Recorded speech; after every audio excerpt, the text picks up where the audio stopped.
Cecilia, ¿cómo estás? Muchas gracias por tu tiempo y tu participación en esta iniciativa. Hola Mauricio, muy bien, aquí estamos. Muy bien, gracias. Me gustaría retomar la discusión respecto al tamaño del programa de gobierno. En una llamada anterior que hicimos en esta iniciativa con BTG, conversamos con Eduardo Guerrero y ustedes no tenían una aproximación al programa de gobierno en términos de los puntos porcentuales del PIB, que esto representa como gasto adicional a la partida presupuestaria actual. En esta línea, considerando esa primera llamada, me gustaría saber cuál es el tamaño del programa de gobierno, si lo pueden reflejar en puntos del PIB o millones de dólares, y cómo se va a financiar. ¿Ya? Eso sería lo primero. Bueno, claro, efectivamente en esta etapa ya hemos detallado bastante más cuáles son nuestras metas prioritarias en términos de gasto, cuáles son las políticas tributarias, o sea, las políticas prioritarias en términos de a qué se le van a asignar más recursos fiscales de lo que se le está asignando ahora. Y ahí después podemos entrar más en detalle, pero los temas fundamentales son pensiones, que es sin duda el ítem más costoso en términos de recursos, pero que sabemos que es una prioridad absoluta, sobre todo después de los retiros de los fondos de pensiones. Una segunda ítem muy importante es todo lo que tenga que ver con el desarrollo del mercado laboral formal, incentivar la formalización, logrando mejores ingresos para los trabajadores formales, de tal manera que les resulte atractivo trabajar formalmente. Un tercer ítem muy relevante es el ítem vivienda, en que tenemos un déficit muy grande. Entonces, nosotros lo que estimamos es que en régimen necesitamos tener alrededor de 8.000 millones de dólares adicionales. eh, y es difícil hablar en régimen porque el tema pensiones tiene costos crecientes, pero más o menos para tener un orden de magnitud, son alrededor de 8.000 millones de dólares. ¿Y cómo se financia eso? Bueno, una parte proviene de asignar mejor el gasto, que sigue siendo para nosotros un tema súper relevante. Yo creo que en la situación que se encuentra Chile actualmente es prácticamente un imperativo ético mejorar la eficiencia del gasto público, lo que permite que los recursos se puedan redirigir a fortalecer el rol social del Estado y de alguna manera disminuir burocracia, tratar de alguna manera de estos 600 programas que maneja el Estado actualmente, tener menos programas, pero mejor dirigidos, que lleguen a más gente, y de ahí pensamos que se pueden obtener alrededor de, cerca, alrededor de un 0,5% del PIB, entre un 0,5 y un 1% del PIB, estamos hablando más o menos de alrededor de 2.000 millones de dólares. Hay recursos que también provienen del crecimiento económico, de recuperar el crecimiento, que es un tema que podemos ver después, y ahí uno podría tener en régimen alrededor de 3.000 millones de dólares. Y todo lo demás tiene que ver con el tema tributario en dos aspectos. Primero, simplificar el sistema de tal forma de disminuir la evasión y la elusión, que es un tema bien relevante. Las estimaciones de los niveles de elusión y evasión en Chile son bastante altos y creemos que en parte eso se explica por lo complejo del sistema. Cuando recién se implementó, por ejemplo, la reforma tributaria de Bachelet con el sistema semi-integrado, fue tan compleja la implementación de ese sistema que durante ese periodo, la verdad que el Servicio de Impuestos Internos prácticamente no pudo hacer nada para ver si efectivamente se estaba pagando lo que correspondía. Simplemente aceptó declaraciones porque el proceso de hacer, creo que ya este tema de los registros se, se, se, se complicó excesivamente, y todavía hay un esfuerzo de simplificación, y otra parte que puede provenir de revisión de exenciones tributarias y también de un tema que yo creo que puede ser una fuente de recursos, que es todo el tema de lo que los economistas llamamos los impuestos a los males.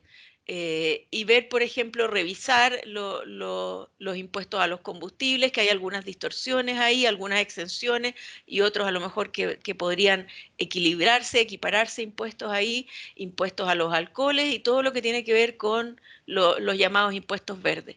Eh, y de hecho, la verdad que pensamos que si las expectativas de crecimiento se recuperan, si el crecimiento puede ser un poco más alto, incluso aquí se generarían las holguras suficientes en un escenario a lo mejor no tan conservador, un poquito más optimista, pensamos que tenemos la holgura suficiente para avanzar también en reducir algunos impuestos fuertemente distorsionadores, como es el impuesto corporativo en Chile, que se ha subido en forma muy significativa en la última década y en este minuto es más alto que el promedio de los países OCDE.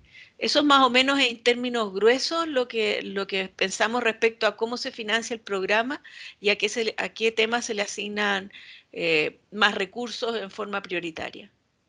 Hablando de crecimiento, este programa apuesta en el actual programa, en la versión original, a que gran parte de las medidas sociales se iban a financiar a costa de un crecimiento económico importante. Y es la gran diferencia que tiene con el programa de Gabriel Boric. Sin embargo, se hizo un ajuste entre la primera y la segunda versión, haciendo una bajada al potencial de crecimiento económico que se puede alcanzar. En la última versión del programa, ustedes aluden a incertezas jurídicas como una de las razones para explicar la debilidad del crecimiento económico actual. Sin embargo, desde el año 2000, Chile ha crecido entre -1 por abajo a +1,8 por arriba, adicional a lo que crece el mundo. Por lo tanto, se podría inferir que hay una alta dependencia de las condiciones internacionales. Y al menos hasta el año 2019 no se evidencian grandes alteraciones al marco jurídico e institucional local. Sin embargo, sí, hemos visto que han habido cambios en las leyes. ¿Cuál sería, a juicio de ustedes, una receta distinta a lo que se ha hecho para retomar el alto crecimiento? ¿Cuánto depende de Chile versus el resto del mundo?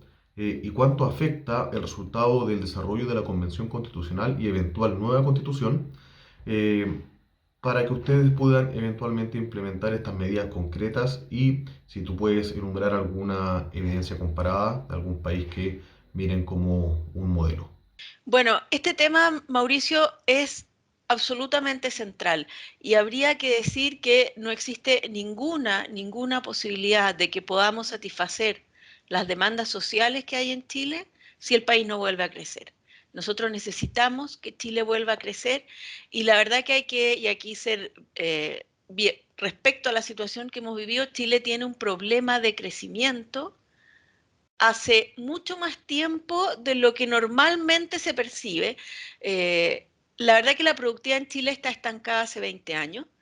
Y si bien en el periodo entre 2004 y 2014, 2013, hubo tasas de crecimiento relativamente satisfactorias por sobre lo que fue el crecimiento mundial, eso se explicó básicamente por la bonanza del cobre y no tanto porque nosotros estuviéramos haciendo las cosas tan bien. No quiero decir que en ese periodo las hicimos mal, pero creo que se dejó la prioridad sobre el crecimiento, se abandonó hace bastante tiempo y de alguna manera esta bonanza en términos de intercambio generó crecimiento por un periodo importante, generó un gran boom de inversión minera, pero generó una percepción equivocada respecto a que el crecimiento es algo que viene dado, que está ahí garantizado y que lo que nos tenemos que preocupar es nada más que de la redistribución. Y en la práctica eso no es así. Nosotros necesitamos recuperar el impulso de crecimiento que Chile tuvo hasta, hasta los 2000, porque después de la crisis asiática en el año 98, la verdad es que el crecimiento de la productividad nunca volvió a ser lo que había sido en la década anterior. Y por lo tanto ahí yo creo que está el principal desafío de política pública. Aquí no hay una bala de plata, no hay una receta, son varios elementos que tienen que conjugarse para que Chile recupere el crecimiento. Obviamente uno tremendamente relevante es la certeza jurídica. Porque finalmente el crecimiento, una de las condiciones más importantes del crecimiento es que haya inversión. La tasa de inversión en Chile viene cayendo hace más de 10 años. Después del boom minero tampoco hemos recuperado la inversión que había anteriormente y un requisito fundamental de la inversión, además de la política tributaria que es relevante, pero casi más relevante es la certeza jurídica y llevamos casi 10 años con anuncios de importantes cambios de reglas del juego, de reformas bastante profundas, estructurales y reformas mal hechas.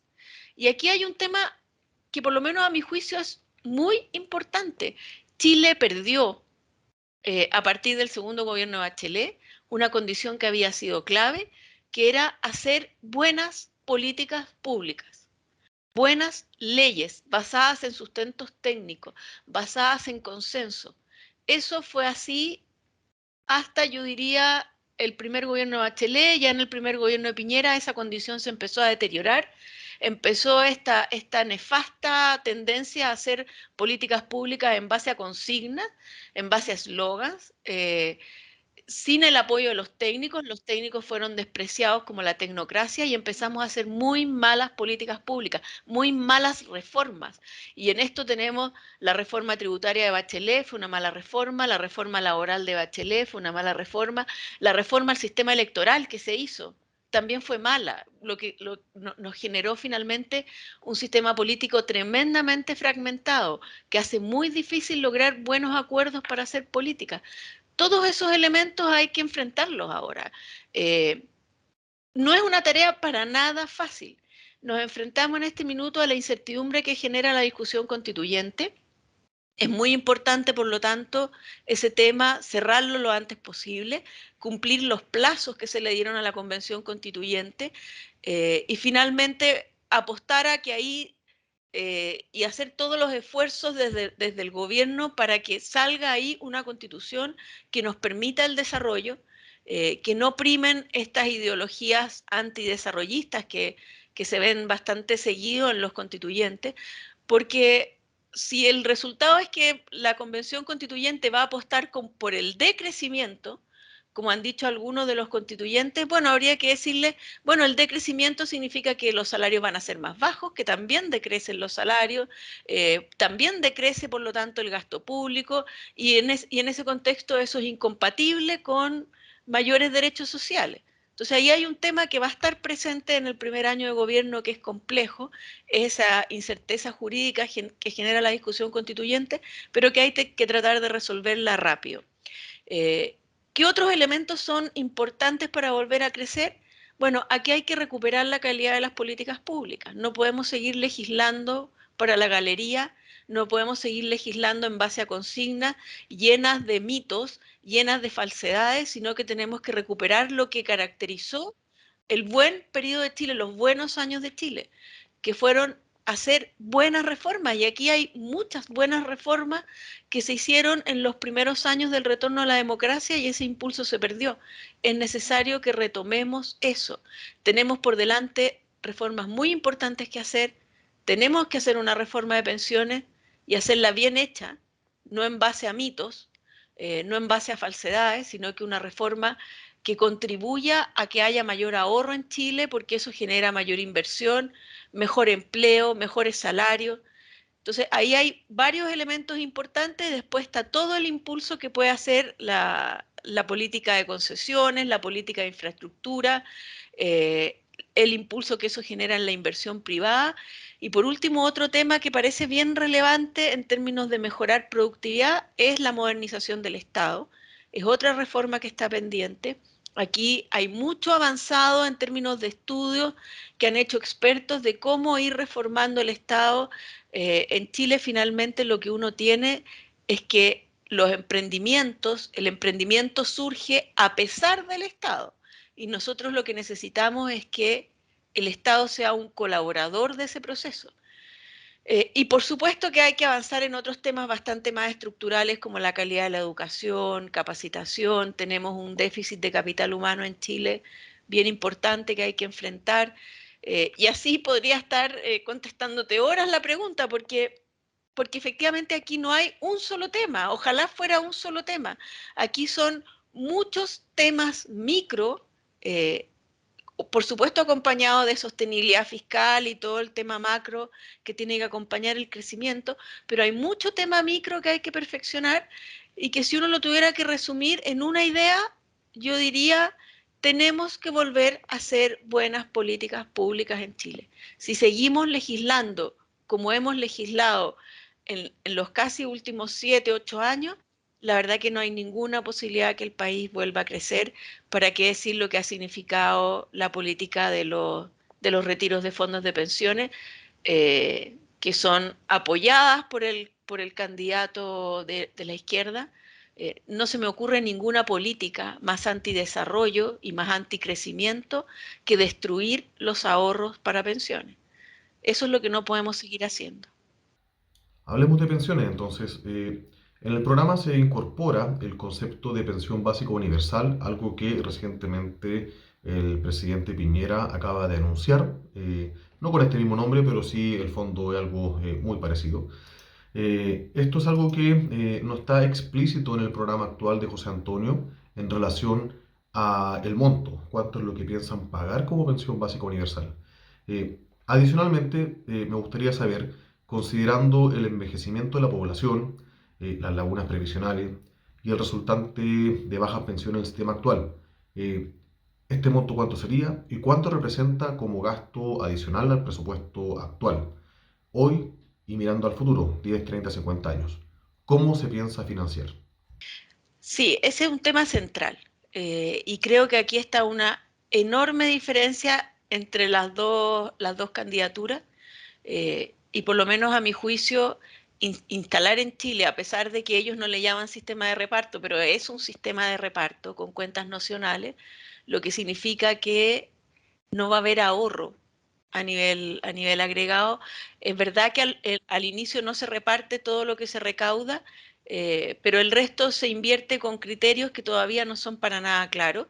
Yo le he escuchado al candidato Boric que todo se va a invertir en Chile, no invertir afuera, lo que por supuesto genera un problema bien complejo porque Chile recibe inversión del exterior, básicamente porque es una economía que diversifica, es una economía en que las inversiones se hacen con criterios de riesgo-retorno, de rentabilidad, con criterios técnicos. Tomar todas las cotizaciones de los trabajadores e invertirlas con criterios políticos, yo creo que es la receta para que el perfil de riesgo país se deteriore. Entonces, este es un tema, el tema de las pensiones es súper relevante. ¿Cuál es la propuesta nuestra en materia de pensiones? Y la verdad que, a ver, yo en lo personal, a principios de este año, hicimos con otro economista, con Patricio Arrau, esta propuesta de pensión básica universal. Establecía en el criterio, esta es una política fiscalmente cara, que tiene un costo fiscal creciente, producto de lo que tú mencionabas, la demografía, efectivamente los recursos van aumentando. Pero lo cierto es que cuando uno plantea, y esto es un eje bien central de nuestro programa, que nosotros buscamos que las personas puedan surgir a través del fruto de su esfuerzo y que la meta del Estado o la función del Estado tiene que ser permitir que esos talentos se puedan desplegar, cuando hablamos de nuestros adultos mayores, nosotros no les podemos pedir a ellos que vuelvan a trabajar en jornadas intensísimas porque ya no están en condiciones de hacerlo. Entonces, como país, tenemos que darles condiciones de vida digna. Las pensiones efectivamente son muy bajas y asegurar al menos la línea de pobreza. Esa es nuestra propuesta, asegurar la línea de pobreza. En este minuto esa cifra está en torno a los 180, 176.000 pesos. El gobierno ahora habla de una pensión básica universal de 185.000 pesos, está más o menos en torno a lo que nosotros habíamos planteado. Esto además genera temas bien importantes en términos de los incentivos. Porque si bien la reforma previsional del 2008 que estableció el pilar solidario fue una reforma muy positiva, técnicamente muy bien hecha, y que trataba de equilibrar la sostenibilidad fiscal con mejorar las pensiones y por lo tanto establecía que se iba a ayudar en mayor magnitud a los que menos tuvieran, y por lo tanto estableció una pensión básica para los que nunca habían cotizado y por lo tanto no tenían ninguna pensión, y para el resto establecía un aporte del Estado decreciente en función del ahorro de las personas. Pero esto, que es muy lógico desde el punto de vista de asignación focalizada de los recursos, de darle más al que menos tiene, genera un problema, que es que las personas perciben que el que no ahorra nada recibe más que el que ahorra, y ese es un tema que la pensión básica universal corrige, y por lo tanto genera un incentivo a ahorrar, porque se le dice a la persona, mire, independiente de lo que usted haga, el Estado le asegura a usted un piso mínimo, pero si usted quiere tener una situación mejor, ahorre, cotice. Entonces genera los incentivos correctos. Y por eso nos fuimos por esta línea de crear esta pensión básica universal, que además mejora especialmente y en mayor magnitud las pensiones de la clase media, porque los que ya están recibiendo la pensión básica solidaria, que se llama ahora, que está en alrededor de 170.000 pesos, ellos van a tener una mejoría menor, pero la clase media, que es la que está más castigada en materia de pensiones, es la que tiene la mejoría más importante si uno establece esta política. Esta política efectivamente genera un gasto adicional en el pilar solidario que está en torno a 1 punto del PIB. Nosotros esto ya lo teníamos contemplado en el programa como algo prioritario. Eh, los recursos efectivamente no están todavía disponibles en el año 2022, no van a estar estos recursos. Y por eso hay una gradualidad y la propuesta del gobierno también incorpora una gradualidad para ser fiscalmente responsable, pero lo antes que se pueda llegar a esta situación de pensión básica universal en que uno resuelve en forma bien importante las pensiones de los actuales jubilados. Entonces, ese problema queda relativamente bien resuelto. Es imposible, la verdad que yo creo lo que está proponiendo Boric de una pensión de 250.000 pesos, a mí me parece que es fiscalmente irresponsable y aquí también hay que ser coherente con los equilibrios, porque si se sigue deteriorando la situación fiscal, al país lo van a seguir castigando en términos de tasas de interés y por lo tanto va a haber que destinar recursos fiscales a pagar los intereses de la deuda. Y ahí los países entran fácilmente en situaciones fiscales que no son sostenibles y que terminan afectando fuertemente a los sectores de bajos ingresos. Una crisis fiscal es tremendamente regresiva en términos de que castiga fuertemente a los sectores de bajos ingresos porque hay que destinar los recursos fiscales al pago de intereses muy altos de la deuda. En la situación actual de Chile estamos en una situación compleja respecto a cómo el resto del mundo nos está evaluando en materia de riesgo país. El gobierno en este minuto se está endeudando a una tasa que es superior al crecimiento de la economía. Eso hay que revertirlo porque esa situación es insostenible. No podemos seguir endeudándonos a una tasa superior al crecimiento de la economía porque entonces la deuda pública no converge. Lo único que hace es aumentar. Y por eso es tan importante dar estas señales de sostenibilidad fiscal y estas señales de responsabilidad. Esto no es un tema que tenga que ver con que queremos tener buena nota de los ratings internacionales. Esto tiene que ver con que queremos seguir pudiendo financiar los derechos sociales. Y en ese sentido es un tema clave. ¿Qué otras políticas hay en materia de pensiones? Nosotros mantenemos el sistema de capitalización individual porque creemos que es un pilar fundamental del desarrollo económico. Es un pilar fundamental de que exista un mercado de capitales que permite que las personas tengan crédito hipotecario, permite que las personas puedan comprar los bienes en 3 cuotas sin interés. Eh, el sistema de capitalización es lo que permite que Chile tenga un mercado de capitales que es notoriamente más desarrollado que cualquier otro país de América Latina. Si uno tuviera que señalar cuál es la principal diferencia de Chile respecto al resto de América Latina, probablemente es el desarrollo de nuestro mercado de capitales y eso se explica por el sistema de capitalización. Y por lo tanto nosotros necesitamos más capitalización y no menos, como plantea el programa de Gabriel Boric, que termina con el sistema de capitalización. Los efectos en el mercado de capitales de esa situación van a ser tremendamente perjudiciales para la ciudadanía. Y por lo tanto nosotros aumentamos la tasa de cotización, aumentamos el ahorro de los trabajadores eh, y también vamos a ver alternativas de ver si existe posibilidad de cotizar a través del consumo. Tenemos también como una política social bien importante que el Estado pague las cotizaciones de seguridad social de los sectores de bajos ingresos, de tal forma de incentivar la formalidad y mejorar los sueldos líquidos. Y tenemos también una política que no es fiscalmente muy cara, pero que genera un gran incentivo a cotizar, que es esta idea de entregarle 1 millón de pesos a cada niño que nace en Chile. En el minuto que nace, el Estado le deposita 1 millón de pesos en la cuenta de ahorro que sus padres elijan. Y ahí uno tendría que ver que vamos a generar mayores alternativas, vamos a perfeccionar la organización industrial ahí de la industria de administradoras de fondos de pensiones. Este millón de pesos se deposita y en el minuto de la jubilación de esa persona, dependiendo de las tasas de interés, va a contar ya con recursos por aproximadamente 18, 20 millones de pesos que van a también permitir a generar mejores pensiones a esas personas, pero para que esa persona se haga dueña de los recursos, va a tener que haber cotizado por 144 meses antes de los 50 años. Y por lo tanto también ahí hay un fomento muy importante al ahorro previsional. Y creemos que este set de políticas, estas tres políticas, tanto la pensión básica universal que incentiva las cotizaciones, que el Estado pague las cotizaciones de seguridad social para incentivar la formalidad y disminuir las lagunas, y este bono a los recién nacidos, que también fomenta las cotizaciones, creemos que en el mediano plazo el problema de las pensiones en Chile va a estar resuelto en forma muy satisfactoria, en forma sostenible, en una forma que profundiza el ahorro y profundiza la inversión, en una forma que fomenta el empleo formal, que fomenta mejores salarios.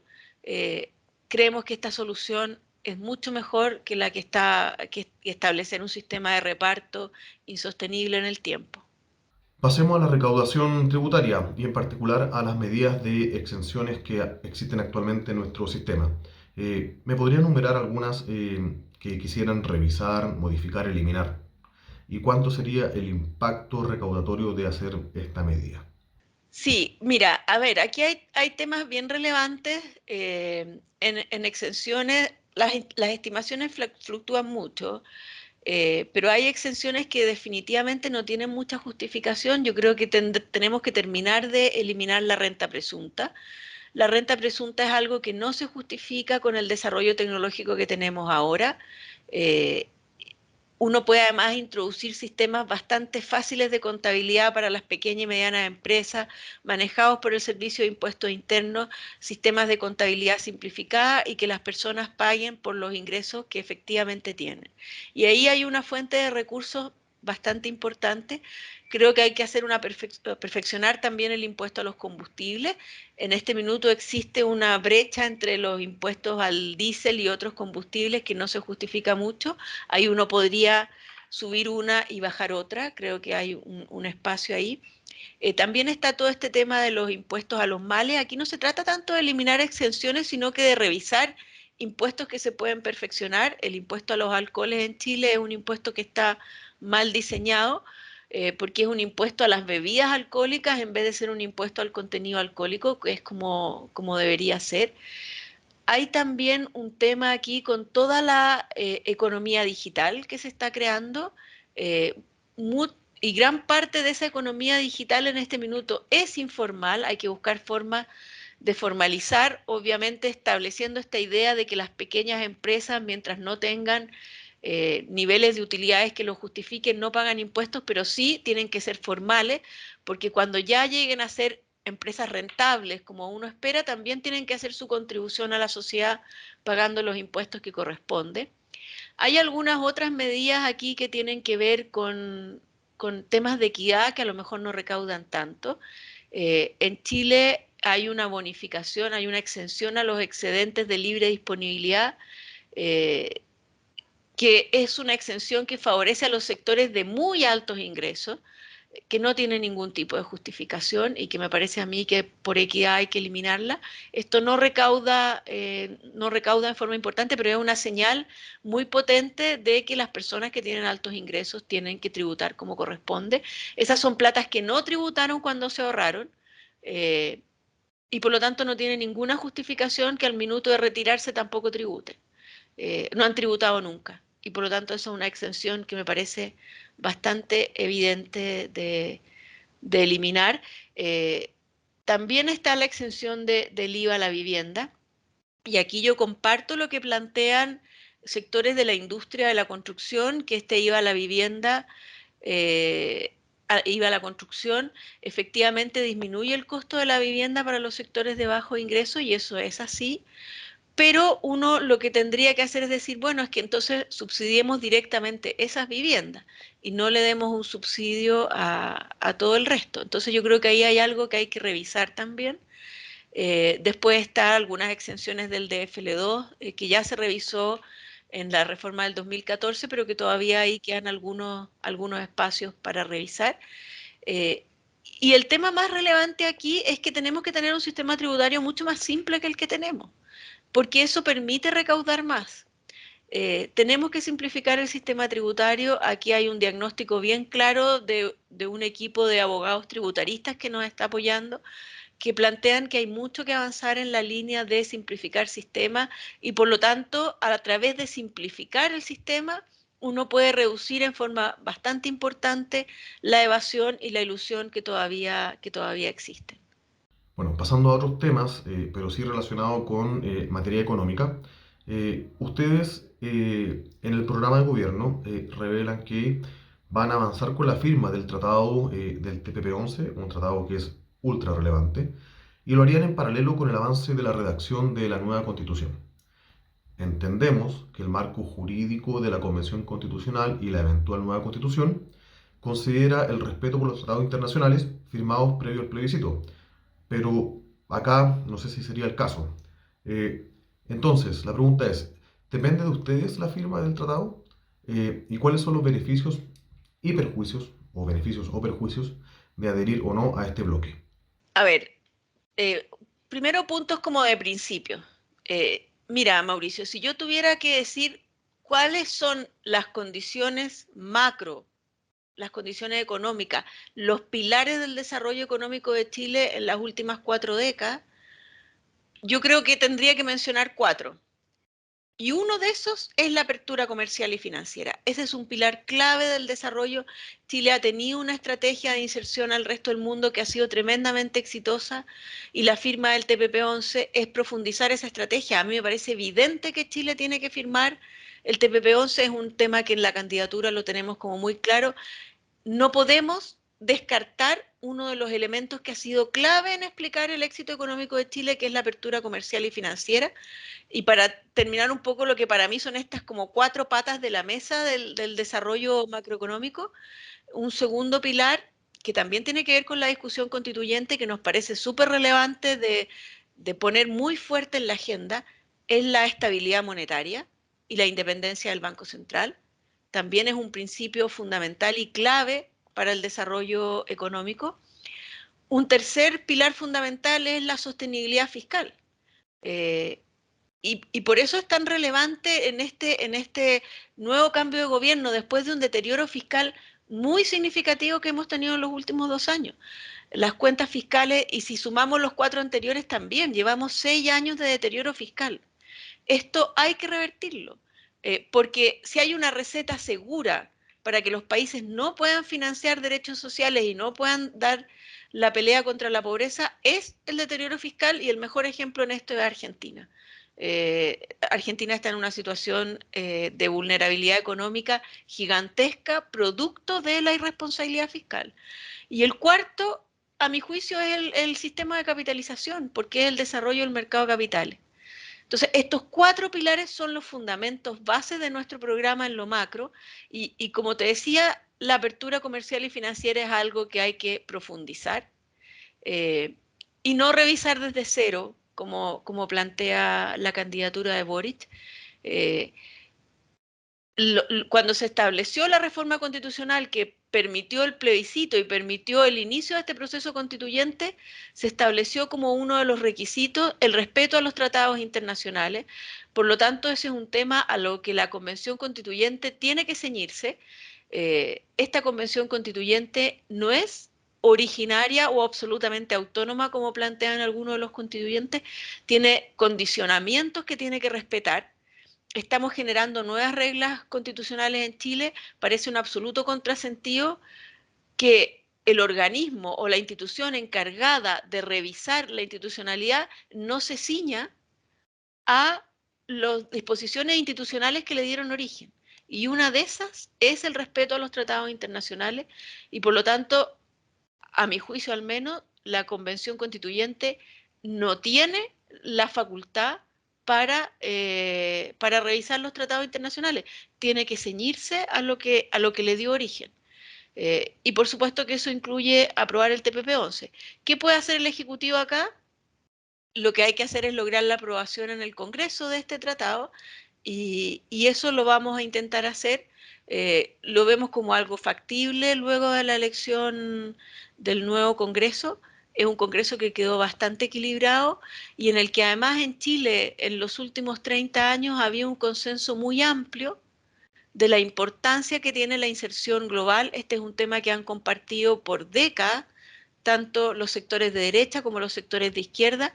Es un tema que la izquierda radical no comparte y que no está, por lo tanto, dentro de la candidatura de Boric, pero nosotros estamos muy confiados en que en este tema sí existen los consensos en Chile para aprobar algo que nos parece que ha sido uno de los pilares del desarrollo económico de nuestro país en las últimas 4 décadas. Cecilia, para terminar, en relación al programa y el apartado que se refiere a una economía más justa, ustedes mencionan que sería necesario reforzar el CERNAC, la Fiscalía Nacional Económica, el TLC, cosas que se ha avanzado en los últimos años. Eh, Sin embargo, existe aún la sensación de abuso, de desigualdad, de que el sistema no es justo, sobre todo considerando algunos eventos de colusión en el último tiempo.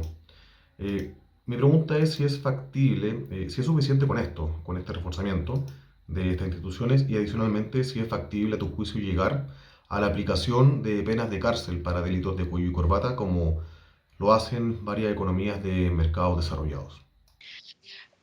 A ver, tú hablas aquí, Mauricio, de un tema que es fundamental y para los que defendemos esta sociedad libre, esta economía de mercado, otro pilar fundamental, por supuesto, es la defensa de la libre competencia. En este tema, la verdad que los gobiernos anteriores o en años recientes, como país, no lo hemos hecho bien. Eh, en esto se ha avanzado bastante en los últimos años, en reforzar a la fiscalía, en cambiar la legislación, en que existan efectivamente penas y sanciones eh, que, de, que de todas maneras desincentiven estas conductas abusivas, estas conductas que atentan contra la libre competencia. Yo tendría que decir que aquellos empresarios que han vulnerado la libre competencia, eh, son grandes responsables del deterioro que ha tenido Chile en los últimos años. Eso es algo que no se puede permitir porque están destruyendo o están matando al que les da de comer en el fondo. Entonces, aquí tolerancia cero con los abusos a la libre competencia, porque, porque es perfectamente entendible y absolutamente válido que para las personas esto sea algo que es muy fuertemente castigado. Cuando tú sabes que la empresa que te está proveyendo servicios te está robando, se genera una molestia, una sensación eh, de rechazo muy fuerte y perfectamente entendible y válida. Entonces, aquí es necesario reforzar las penas. Hay que tener cuidado, sí, porque lo que aquí muestran los expertos es que las sanciones penales, y estos son temas, no son de mi experiencia, estos son temas más jurídicos, pero hay que tener cuidado con que las sanciones penales, o sea, no darle excesiva fuerza a lo penal, porque lo penal exige un nivel de prueba que es mucho más exigente que en otros ámbitos. Entonces no vaya a ser que por reforzar demasiado la acción penal finalmente no podamos castigarla y exista la percepción y nos vuelva a generar la percepción de que es tan difícil probarlo desde el punto de vista penal que nuevamente se genere esta sensación de impunidad. Hay que lograr un equilibrio en eso. Yo no soy experta en temas jurídicos, pero pareciera ser que si nos vamos demasiado a reforzar el tema penal sin reforzar otros tipos de sanciones, por el tipo de pruebas que se requieren, no nos vayamos de nuevo a un esquema en que prime esta relativa impunidad que tuvimos en Chile en estas materias en décadas pasadas. Tenemos que lograr un equilibrio y un resultado que nos deje contentos en que tengamos los incentivos y las sanciones suficientes para que este tipo de situaciones efectivamente se denuncien, se puedan probar y se sancionen. Eso tiene que ser lo que hay que reforzar. Y en esto la verdad que creo que son temas en los que hay que confiar bastante más en el criterio de los expertos jurídicos. Eh, yo he escuchado de algunos expertos jurídicos que es riesgoso irse excesivamente al tema penal en estas materias. Y que hasta ahora los temas de delación compensada estaban dando buenos resultados y se estaban logrando detectar en Chile las colusiones. El rol de la Fiscalía Nacional Económica en esto ha sido muy valioso. Creo que hay que reforzarlo, creo que hay que destinar recursos a que se puedan investigar mucho más mercados.